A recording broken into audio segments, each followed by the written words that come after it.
Have you ever been scrolling through Facebook Marketplace, heart aflutter with the thrill of the hunt for that perfect pre-owned treasure? You know, the one that's going to tie your whole living room together? And then, just as you're about to click Message Seller, you realize it's across a body of water. It's like finding out the charming antique dresser you've fallen for is actually a hologram. It looks real, it's technically close, but trying to get your hands on it is going to be a logistical nightmare. This, my friends, is the watery abyss of Facebook Marketplace's search radius problem. It's a tale as old as time, or at least as old as Facebook Marketplace itself. You type in vintage record player, set your search radius to a reasonable 20 miles, and BAM! You're bombarded with listings from the next state over, separated from your eager grasp by nothing short of a major river, a sprawling bay, or, God forbid, an ocean. Now you might be thinking, John, it's a circle. What's so hard to understand? And you'd be right, in a purely geometric sense. The problem is, our dear Facebook Marketplace seems to have forgotten that the Earth is not in fact a flat plain where one can simply hop, skip, and jump over bodies of water. It's like Facebook took a compass, drew a perfect circle around your location and said, there you go. Everything within this magical circle is fair game. Never mind the pesky little detail that a good chunk of that fair game would require a Herculean effort to actually reach. This digital circle in all its oblivious glory doesn't discriminate. Rivers, mere puddles, bays, slight inconveniences, oceans, a brisk afternoon swim. The algorithm sees no obstacles, only opportunities to tantalize you with items that are physically closer than they are realistically attainable. Don't believe me? Let's take a little trip around this digital archipelago of despair, shall we? Picture this. You're in Brooklyn, New York, desperately seeking a mid-century modern coffee table to complete your hipster haven. You set your marketplace search radius and what do you find? A treasure trove of tables, in New Jersey.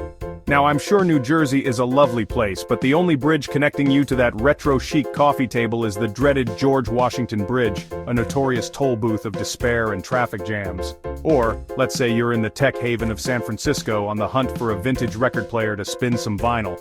Your search results? Teeming with turntables? In Sausalito? Again, charming town, terrible commute. Unless you fancy a leisurely ferry ride every time you want to flip your record, that vintage vinyl dream is about as attainable as a unicorn riding a Segway across the Golden Gate Bridge. Section 4, Generation Zapped. Why this glitch hurts young users, and Facebook too. And who bears the brunt of this watery woe? None other than the coveted demographic of Generation Z, the lifeblood of Facebook's future. They're young, they're tech-savvy, and they're disproportionately concentrated in urban areas, often living right on the edge of, you guessed it, bodies of water.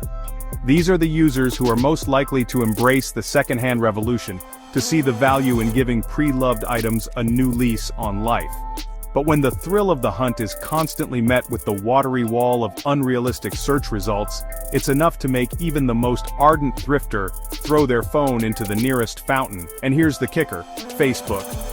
While you might not be directly profiting from most of those in-person marketplace transactions, you do get a cut from the ones that happen on your platform, specifically for shipped items. So, by forcing users to rely on shipping due to these absurd search results, you're essentially shooting yourself in the foot.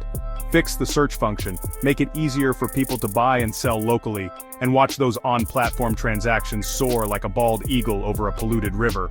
We're not quite there with the environmental metaphors yet, but you get the idea. Section 5, 2 Simple Fixes. How Meta can bridge the gap. So how do we solve this watery conundrum? Fear not, dear viewers, for the solutions are simpler than explaining the plot of Tenet. First, give the power back to the people. Allow users to draw their own custom search boundaries on a map, just like those fancy real estate websites do. Want to limit your search to a specific neighborhood, a particular borough, or even just one side of a river? You do you! No more being held hostage by the tyranny of the digital circle. Second, embrace the power of time. What if instead of distance, users could search by travel time? Imagine, vintage record players within 30 minutes of driving distance. Suddenly, that Sausalito turntable is out of the picture, unless you enjoy a 30-minute commute by rowboat, and you're left with realistic options that won't have you questioning your sanity, or your understanding of basic geography. Section 6. Hey Zuck, listen up.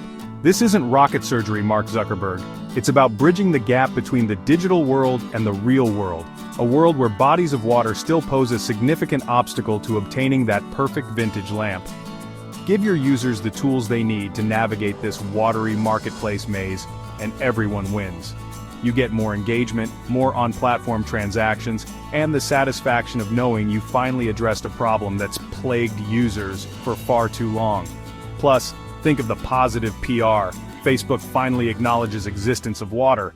It practically writes itself.